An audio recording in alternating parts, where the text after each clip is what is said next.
One freezing November evening, my work took me to a regional town called N. I had to get there by train. I got on in the evening, the train came to N in the morning. I took a compartment on my business trip allowance. There were 3 or 4 other people in the car besides me and the sleepy conductor. Everyone sat quietly in their seats. It was cool, apparently. They decided not to stoke the car since there were practically no passengers. So, having thrown off my jacket, I decided to leave my high-necked woolen sweater. The train jerked, and gaining speed, left behind the lighted, noisy island of the city. The train was surrounded on all sides by the silent night. Occasionally, the monotonous clatter of the wheels on the joints and the noise of the traffic crept into the monotonous clatter of the opening door and the slamming of the lock of the vestibule door. The dim light bulb in the compartment only outlined the shelves and the table. It obviously did not have enough strength for more. It was impossible to read. It was boring to look through the blackness of the window with occasional flickering lights of distant houses, rare in this side. I didn't feel like sleeping either. Leaning back, I closed my eyes and listened to the clattering, gradually merging and transforming into a kind of melody. The melody of a railroad. And apparently, I dozed off. I woke up to the sharp whistle of the train and the noise of the oncoming train that cut into the music of the wheels. The bright spots of the windows of the oncoming passenger train flew by the window like a diafilm. It was only when the darkness of night and the monotonous clatter of the wheels returned that I saw him. He was sitting opposite, lost in the gloom of the shadow of the top shelf. His hands rested with open palms on his knees. I could not see his face, but the scrutiny of his gaze was physical. For about half a minute we sat in silence, looking into each other's eyes. "I'm sorry, you seem to be dozing. I didn't want to wake you up," the night passenger interrupted the silence. "It's all right." I looked at my watch trying to determine how much I had slept, but I couldn't decide when I had fallen asleep. After some efforts and calculations, it turned out to be something about an hour.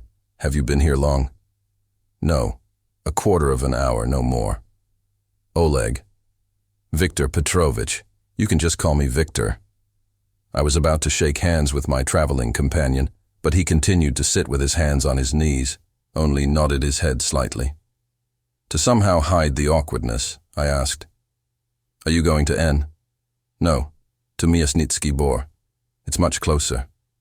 "I haven't heard of it." "It's a small village, a few houses." "Do you live there?" I thought a smile flashed across Victor's face. "No, more like on a business trip." "And what can you do in a small village on a business trip?" "Socialize with people." "There." He smiled again before answering. "That's usually the smile you get when you don't tell the whole truth." "Are you an ethnographer?" "Something like that." I wasn't going to pincer answers out of my companion. Apparently he didn't want to talk, so I didn't question him further. A few minutes passed in silence.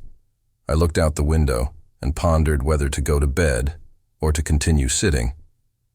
I collect and research mysterious and paranormal phenomena. Wow.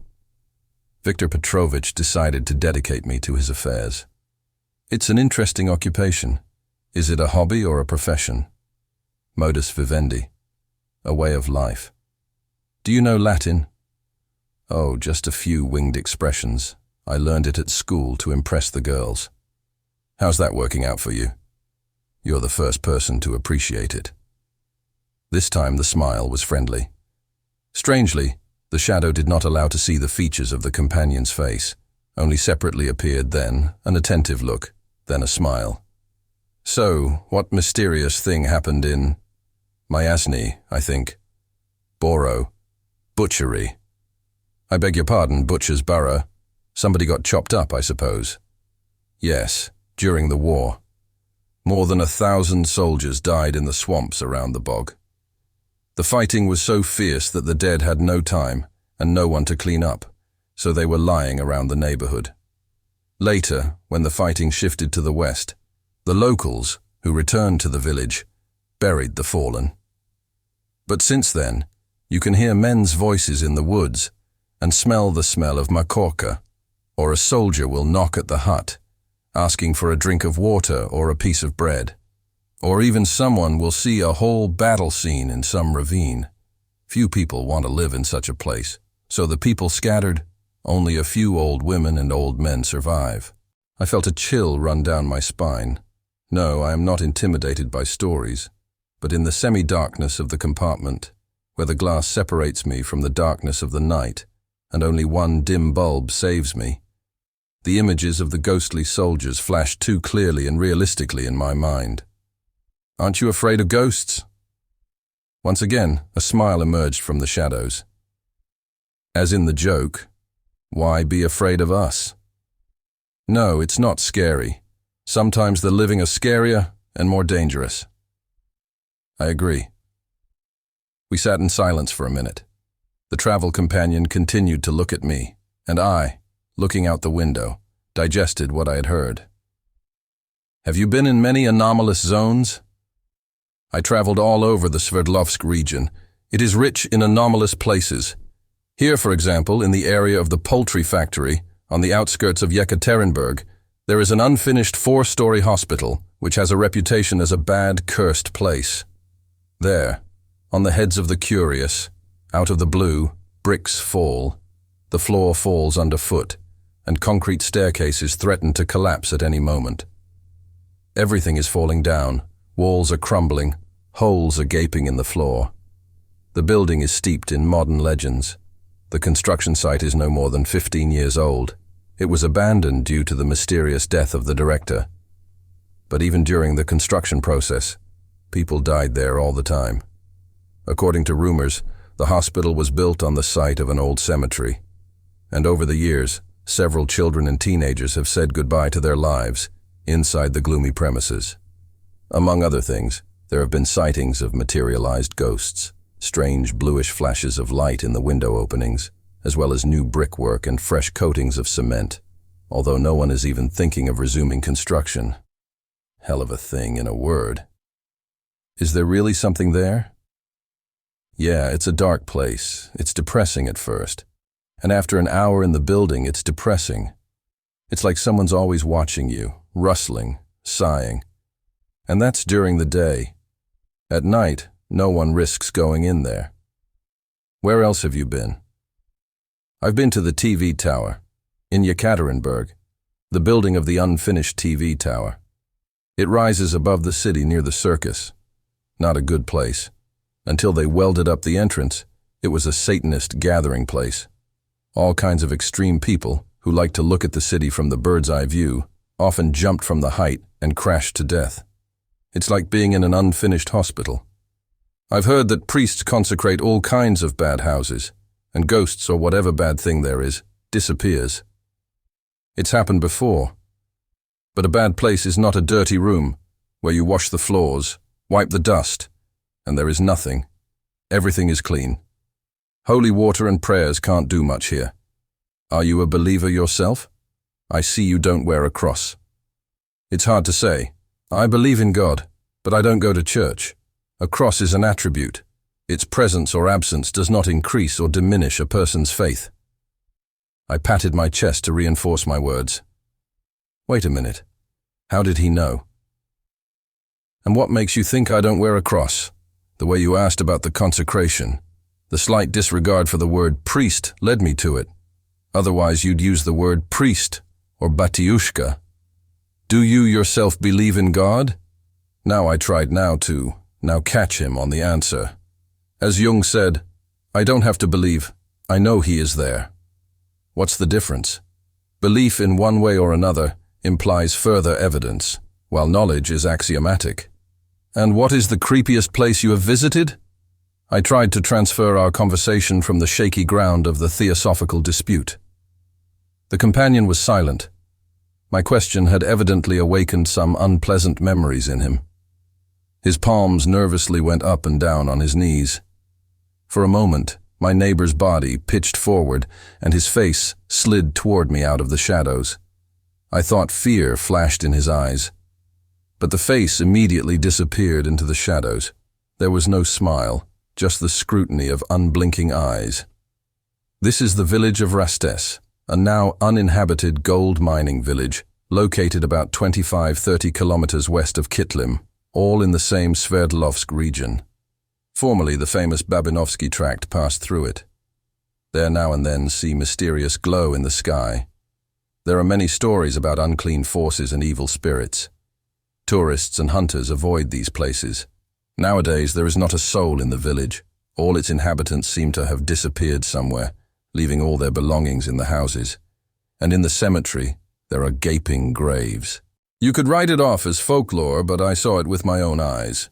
The Babinovsky Tract has long ago lost its former importance, and the road to Rastes is completely lost in the forests. I got there with a local guide, and we almost got lost a couple of times. We left early in the morning and reached it by evening. It was summer, so it was still light. The place is creepy. We walked around the village. All the way there was a feeling that people are all here, but everyone is hiding from us, lurking nearby and watching. And the main thing was that there were no birds. It's dead quiet. It was already getting dark, and we had planned to spend the night near the village. But as dusk began to fall, fear drove us away. So we wandered around during the day, but at night. In general, we got lost and went back to the village. The sky was clear then, and the moon, almost full, was shining well. Everything seemed to be quiet around. We were standing on the outskirts of the village. It was scary to go somewhere unknown, and it was scary to go to the village, and it was impossible to stand still. We look. Everything seems to be the same in the village, but on the other hand, something is wrong. It looks like an ordinary residential settlement, and we came out near the cemetery of the settlement. I looked and felt the hair on my head stirring. The graves were intact. The crosses are straight, not skewed as in the daytime, and sometimes there are flowers on the mounds.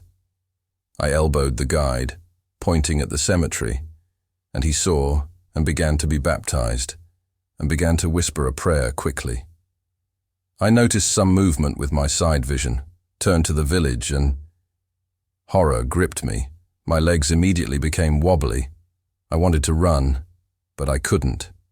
Silently, leisurely people were approaching us.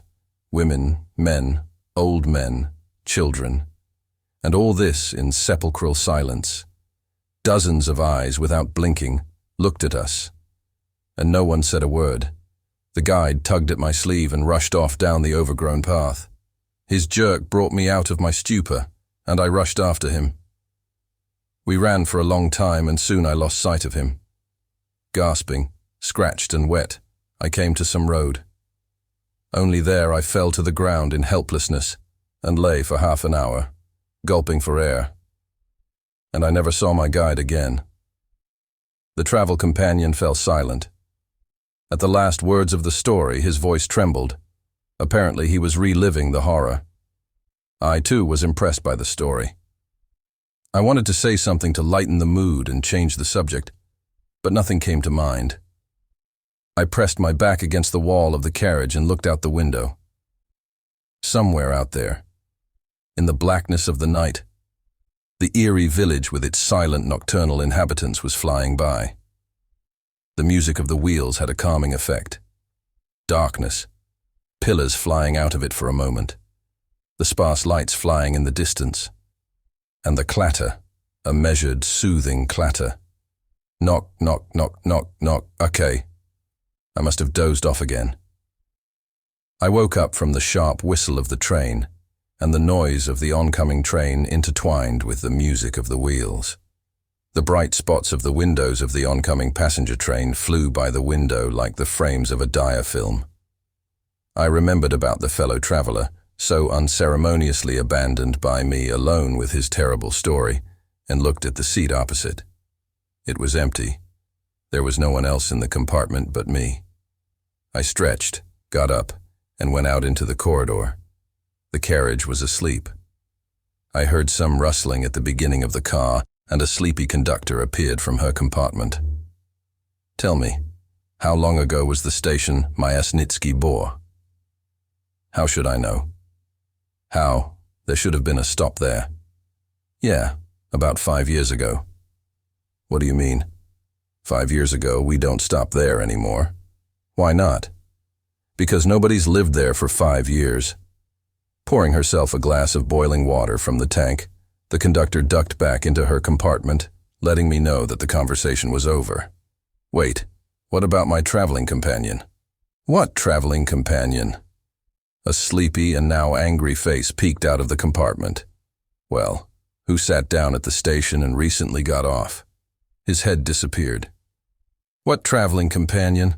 We haven't stopped anywhere yet. So no one's gotten in or out. You should go to bed. The door closed with a buzz, and I stood in the narrow corridor of the car at a complete loss, and somehow I didn't want to return to the empty and half-dark compartment. A shiver ran through my whole body at the horrible thought of the nature of my interlocutor, a companion who had gotten off in Myasnitsky Bor.